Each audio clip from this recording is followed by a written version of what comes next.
Hello! I would like to welcome you to the Laramy-K Optician Works Training Center, where over on YouTube a couple weeks ago, I got a request to do a video about lens washer. So of course I said, sure, I'd be happy to do that. Emailed our friends over at Santanelli International Optical Supply. They sent me their entire tray of lens washer assortment. Some of this stuff, I'm not even sure exactly how it works, but let's find out. Let's talk about lens washer, also known as cheater cord, also known as lens interliner. I almost want to cross that out. That almost gives it an air of respectability that it doesn't deserve. Not my favorite term for this stuff. This stuff is very much like the opposite. That video there. That video, we take a lens that is too large and cut it down to fit a frame. Here we're going to take a lens that's too small and try to build it up so it fits in the frame. Like cutting down a lens, this is an emergency situation. This is a repair. This is a get by until something better can be done. This is an act of goodwill. This is the severely damaged frame that somebody needs to wear until the new ones come in.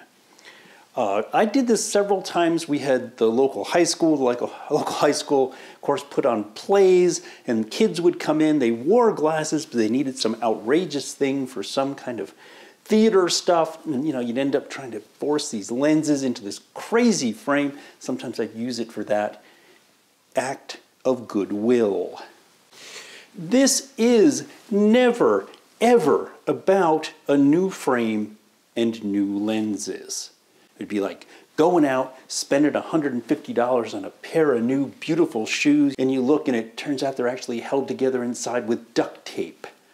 Right? It's not okay. You can't do this with new stuff. You will find, once we get over to the bench, that it is often some lens washer, ½ inch, an inch or so, or half of the eye wire actually works better than trying to do the entire circumference.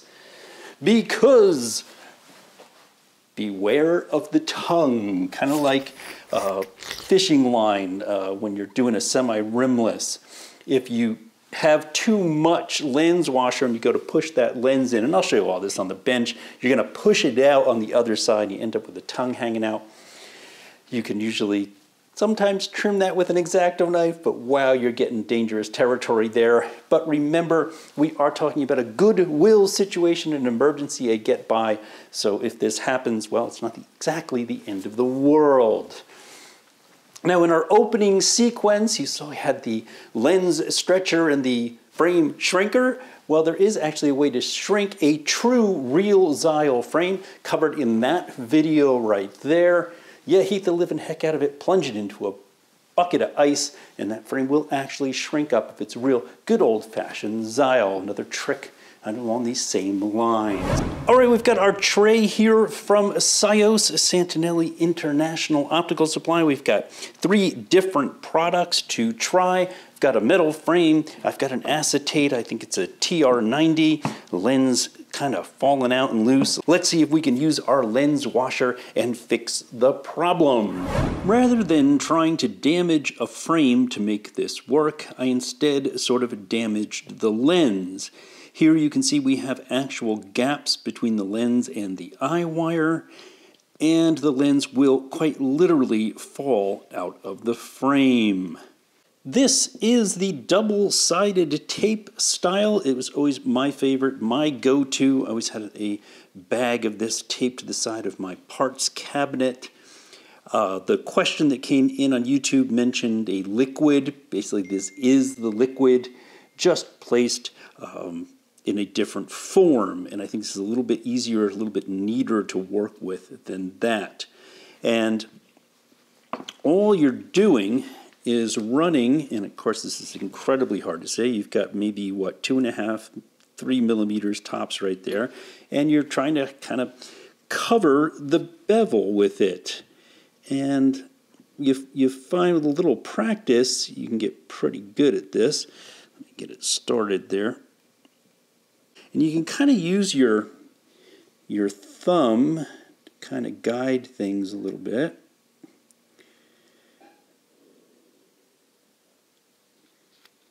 Like so, kind of pinch between it. And again, you can use as much or as little of this as you feel you might need. Now this lens was literally falling out of this frame, so I am going to go all the way around, and there I am. I'm back to that side again. And guys, like anything else, it's just a question of practicing and experimenting a little bit, and sometimes this will work out just fine for you, and the next time it'll be a little frustrating, but push down. All right, now this is kind of the tricky part, oddly enough, is getting this peeled back. Ooh, I think I got it first time. Looks like it. Yes. All right, yep. All the way around. Now, if you remember, there's a video out there about epoxy repairs, kind of similar to this, and there is a little leap of faith, a moment when you're doing this. Let's get this apart here.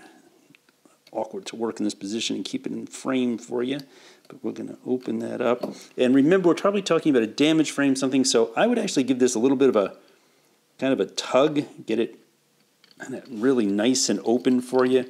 If it's down like this and almost closed, it's going to be a lot harder to do. Grab your lens, and this is the tricky part. You want to come through like this and grab it, and you want to get it started there. That looks pretty good. Now I can get that clamped down, get that nice and tight. Yeah, I mean, that lens is just not going anywhere anymore. I mean, try to force it, push. This is going to get somebody by for a good long time without any problems at all, when this lens was quite literally falling out of this frame, and it showed you where the gaps were around that edge. Over on the whiteboard, I mentioned beware of the tongue, and this is what I mean. Just watch for it and either use an X-Acto knife, redo it, or perhaps best just leave things alone. My favorite, really the go-to, is the double-sided tape. We've got two other products to look at. Next, we have a variation of the soft double-sided stuff, and that is the rigid stuff. And this is the original lens liner as I knew it and know it. I'll get you a super close-up of that if I can. It's just simply a V-shaped, and this comes in 3 different sizes. We've got a 1.4, a 1.8, and I believe this is a 1.6 if I'm not mistaken. So you just choose the bigger the gap you have to make up, the more error you have, the smaller the lens is, perhaps the larger of this material that you're going to want. Now, this stuff is kind of tricky to work with. It's going to be extremely difficult, almost impossible to do the entire lens. It doesn't stick to this. You can't get it to stay in the eye wire very easily. So generally, you kind of just do a section. Maybe I cut off maybe that much. And what my goal is going to be is to get that. And again, I know you can't see it, but it's a V shape, and I need that V in the proper orientation, like so. It would mimic the bezel of the eye wire. And I get that to just kind of sit in there. Let me show you what I mean. There you go. It's like that. And again, this is going to be really tricky to kind of get this to all go back together, but you can do it and work at it. Again, get that eye wire open nice and wide, and there it goes. It falls out. Always tricky.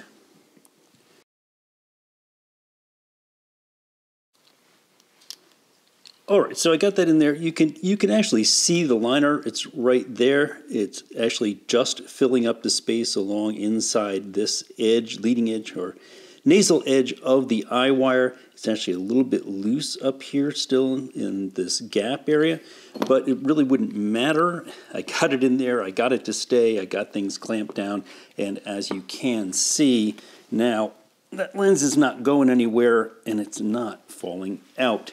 So that's your hard washer or liner. And again, comes in a couple of different sizes. Just play around with it. And yeah, it's tricky as can be. It took me a couple of shots. I haven't worked with this stuff in years. Again, I much prefer the soft, the adhesive one. But if this is what you got to work with, just practice and, patience. And, eventually you will get it to work. I mentioned when we were at the whiteboard that it is often a case of where you only want to use a little bit of washer. Any plastic frame, this is a TR90, that you need to do the repair work on, you're always going to want to just use almost basically as little as you possibly can, because you are forcing the lens into place. It is going to want, of course, to push the washer out with it as it goes around further into the eye wire. This is crazy super fussy, but you can get it to work if you play around with it a little bit.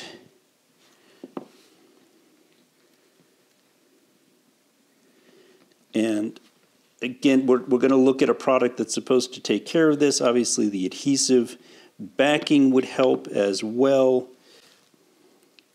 You could kind of make yourself crazy with this, and I'm sure somebody will come up and say, well, if you did this or you put tape or whatever. Well, I'm working with the products that we've got, and I'm showing you what you need to do to make this work if this is the only option that you have in your store.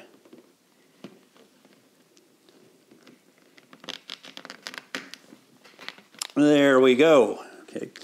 Better? Yes. Perfect. Far from it, but far less likely to fall out than it was without any washer in it at all. We have got one more product to look at, and it involves dipping the washer in acetone and then using it on an acetate frame.